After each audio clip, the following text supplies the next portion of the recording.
ये आज हम जानेंगे कि हम सेट को कैसे कैसे अप्लाई करते हैं और एक सिंपल सेट के क्या क्या मेथड्स हैं, उसमें क्या चीज़ नहीं होती है, क्या चीज़ होती है। आज हम वो चीज़ डिस्कस करने वाले हैं अपनी इस वीडियो में। तो लेट्स गो, चलते हैं बिना टाइम वेस्ट करे अपने स्क्रीन पर और प्रोग्राम को करते हैं रन। तो सबसे पहले हम यहाँ पे कमेंट आउट पास कर देते हैं अपना आज का सेट है टॉपिक, एग्जिट करके। तो अब हम सेट को कैसे लिखते हैं, पहले तो हमने लास्ट वीडियो में वो हमने देख लिया था। एक मैंने पीछे एक वीडियो डाली थी डेटा टाइप्स की, अगर आप देखते आ रहे हो तो आपने देखी होगी। तो उसमें मैंने बता रखा है कि आप सेट को कैसे लिखते हो, कैसे इसको अप्लाई करते हो, उसके बारे में थोड़ा बहुत इंट्रोडक्शन मैंने उसमें दे रखा है। फिर भी मैं इसमें भी कवर कर देता हूँ। तो जो सेट है उसको हम, जैसे कि मैं यहाँ पे सेट के लिए एस टी ले लेता हूँ। S T is equal to, set को आप लिखते हो कर्ली ब्रैकेट्स के अंदर, और इसके अंदर आप डायरेक्ट फिर वैल्यूज़ पास कर देते हो, जैसे आप लिस्ट में, टपल में आप यूज़ कर रहे थे।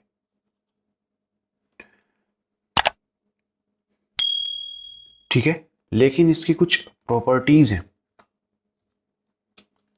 जैसे कि अगर आप कोई इसके अंदर डुप्लीकेट वैल्यूज़ लिखते हो तो वो उनको रिमूव कर देती है, अपने आप सॉर्टेड हो जाती है, और उसके अंदर इंडेक्स आईडी नहीं होती है।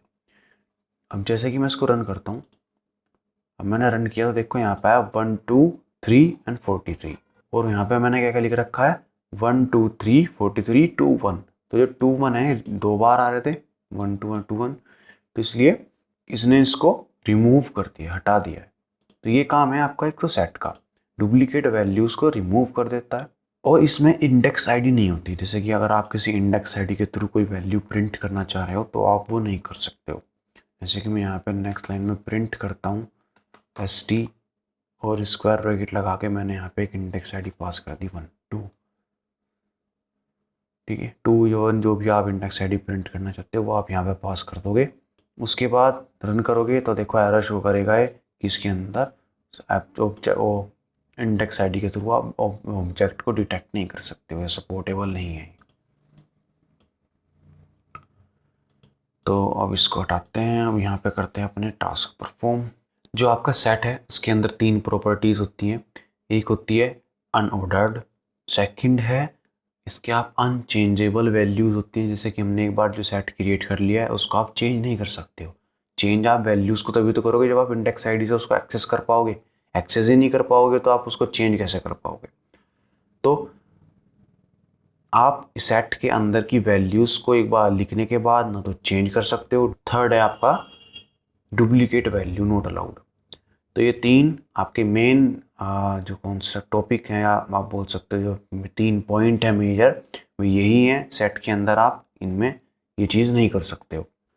नेक्स्ट है, अगर आपको इसके अंदर के एलिमेंट्स एक एक करके आपको गेट करने हैं तो आप वो कैसे करोगे, एक्सेस एन एलिमेंट आप कैसे कर पाओगे।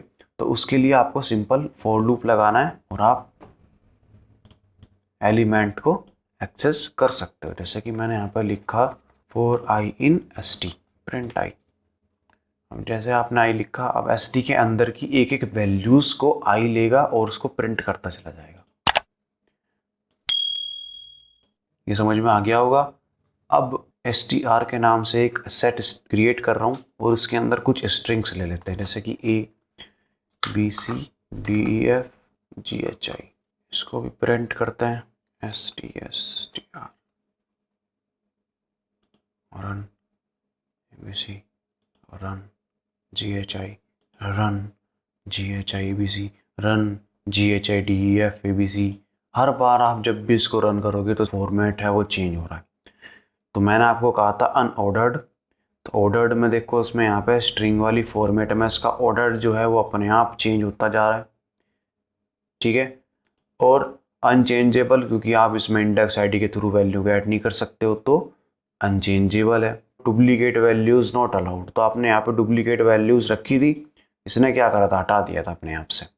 तो वही क्या है, डुप्लीकेट वैल्यूज़ को सपोर्ट नहीं करेगा तो अपने पास रखेगा ही नहीं, निकाल देगा। अनऑर्डर्ड है तो स्ट्रिंग को अगर आप रखोगे तो अनऑर्डर्ड फॉर्मेट में रखता रहेगा, अपने आप चेंज करता रहेगा उनकी इंडेक्स को। अब अगर हमारे पास ये सब कुछ हो गया है, लेकिन अगर हमें इसके अंदर एलिमेंट को ऐड करना है, हमारे पास ऐड तो सेट को हम चेंज तो नहीं कर सकते हैं, हम टपल को भी चेंज नहीं कर सकते थे। हमने टपल के अंदर भी एलिमेंट्स को ऐड करना सीखा था कि हम टपल के अंदर एलिमेंट्स को कैसे ऐड कर सकते हैं असाइन के थ्रू। अगर आपने वो वीडियो नहीं देखी है तो आप प्लीज़ जाके चेकआउट जरूर करना, लिंक आपको आई बटन पर मिल जाएगा। इसमें आते हैं सेट पर अगर हमें वैल्यूज़ को ऐड करना है तो हम वो कैसे करेंगे, तो अब वो देखते हैं। अगर आपको सेट के अंदर कोई वैल्यू ऐड करनी, उसका एक मेथड है ऐड फंक्शन के थ्रू आप वो वैल्यूज़ ऐड कर सकते हो, जैसे आपने लिस्ट में करा था, सेम उसी तरीके से। ठीक है, अब जैसे कि मुझे st के अंदर एक वैल्यू को ऐड करना है ताकि मैं फिर बाद में उसको प्रिंट कर सकूं।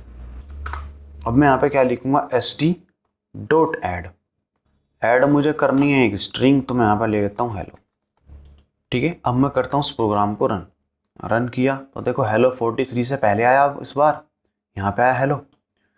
दोबारा रन करता हूँ, इस बार लास्ट में हेलो आया। ठीक है, अब दोबारा चेंज करते हैं, रन करते हैं, तो हर बार हेलो की पोजीशंस भी चेंज होती रहेंगी। ठीक है, इस तरीके से आपका ऐड होती है वैल्यूज सेट के अंदर। नेक्स्ट है, अगर आपको एक सेट के अंदर दूसरे सेट को की वैल्यूज को इंसर्ट करना है, जैसे कि हमने यहाँ पर दो सेट लिखे थे st और str। अगर मैं चाह रहा हूँ st के बाद str लिखा हुआ आ जाए तो मैं उसके लिए क्या चीज़ अप्लाई करूँगा, उसके लिए यूज़ करते हैं हम अपडेट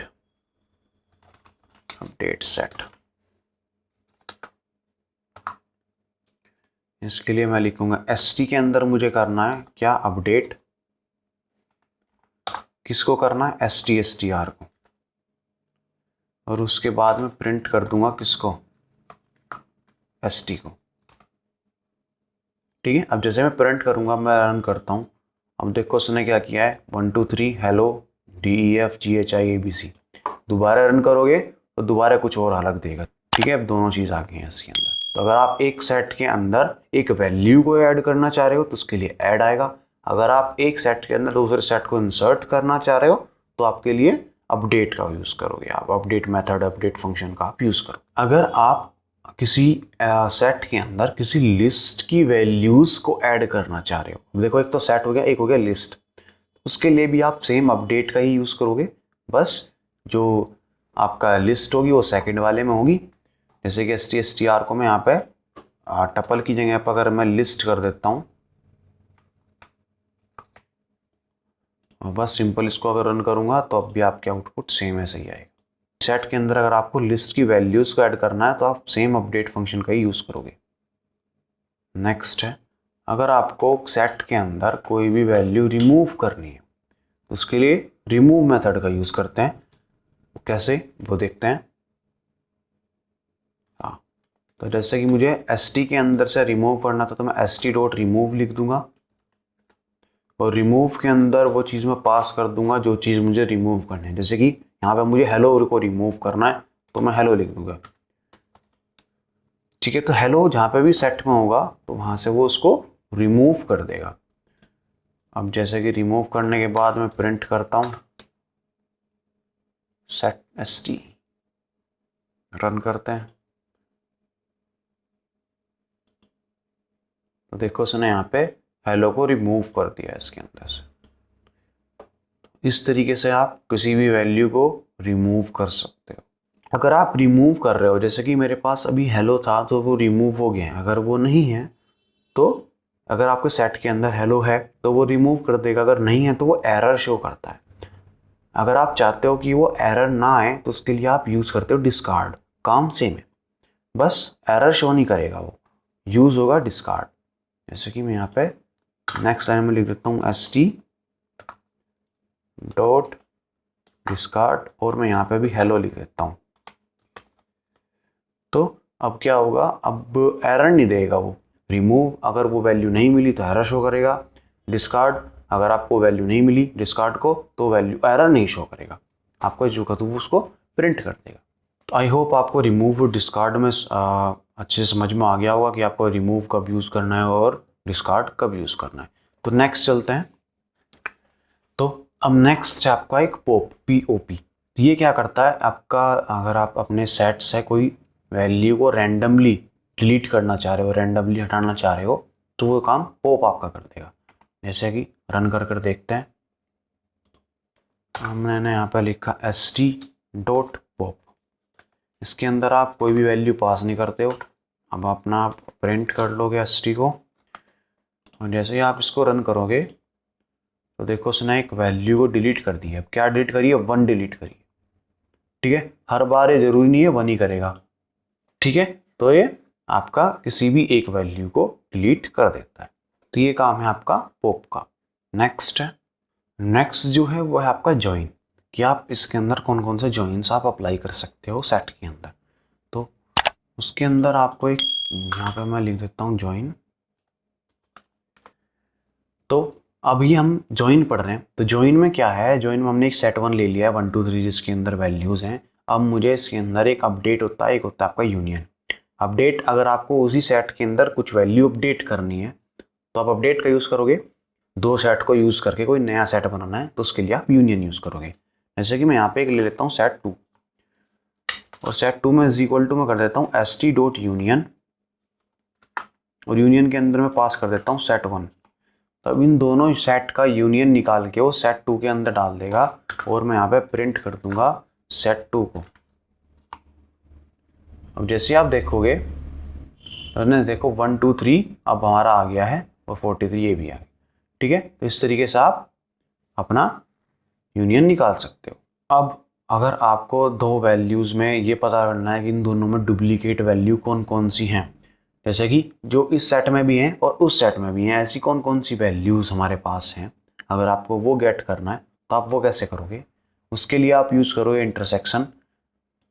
ये सारे आपने मैथमेटिक्स में कवर अप कर रखे होंगे, तो उसके लिए आप सिंपल सा, जैसे हमने अभी इसमें सेट 2 क्रिएट करा था, हम यहाँ पे भी सेट 2 ही ले लेंगे। सेट 2 इज इक्वल टू, अब हम यहाँ पे एस टी के साथ करने वाले हैं इंटरसेक्शन। इंटरसेक्शन अपडेट भी आप यूज़ कर सकते हो, और खाली आप इंटरसेक्शन भी यूज़ कर सकते हो। इंटरसेक्शन अपडेट आपका क्या काम करेगा, एस टी के अंदर ही अपडेट कर देगा। इंटरसेक्शन आपका क्या करेगा कि उसे आप, जैसे अभी आपने यूनियन अप्लाई किया है तो ऐसे आपका इंटरसेक्शन काम करेगा। तो जैसे यहाँ पे मैं लिख देता हूँ सेट 1, और मैं प्रिंट करता हूँ यहाँ पे भी S2 सेट 2 को रन करते हैं। तो देखो यहाँ पे 2 और 3 आ गया है, क्योंकि 2 और 3 यहाँ पे भी था, और 1 2 3 हमारा यहाँ पे है। तो 1 2 3 2 3 हमारा 2 3 इसमें दोनों में कॉमन है, तो दोनों वही 2 और 3 आपका प्रिंट हो गया है। तो आपको ये पता चल गया दोनों सेट में से कौन सी वैल्यू सेम है। अगर आपको एस टी के अंदर ही वो चीज़ अपडेट करनी है, वो इंटरसेक्शन वाली वैल्यू, तो आप इंटरसेक्शन अंडरस्कोर अपडेट का यूज़ करते हो। कैसे? एस टी डॉट इंटरसेक्शन, और ये अपडेट। अब इंटरसेक्शन अपडेट को आप यूज़ करोगे, और यहाँ पे भी आप सेट 1 पास कर दोगे। तो अब क्या करेगा ये, सेट 1 और एस टी के अंदर जो भी कॉमन चीज़ होंगी उसको एस टी के अंदर छोड़ देगा। मतलब कि जो दोनों वैल्यूज़ कॉमन होंगी उनको बस सेम एस टी के अंदर सिर्फ यही रह जाएंगी, बाकी हट जाएंगी। तो अगर आपको अपडेट करना है तो आप अपडेट यूज़ कर सकते हो, नहीं तो आप नॉर्मल भी आप यूज़ कर सकते हो। आज की वीडियो में इतना ही, मिलते हैं नेक्स्ट वीडियो में, और जो होगी हमारी डिक्शनरी की। अगर आपको ये वीडियो अच्छी लगी हो तो हमारी इस वीडियो को लाइक और चैनल को सब्सक्राइब करना मत भूलना। थैंक यू सो मच, और मिलते हैं नेक्स्ट वीडियो में।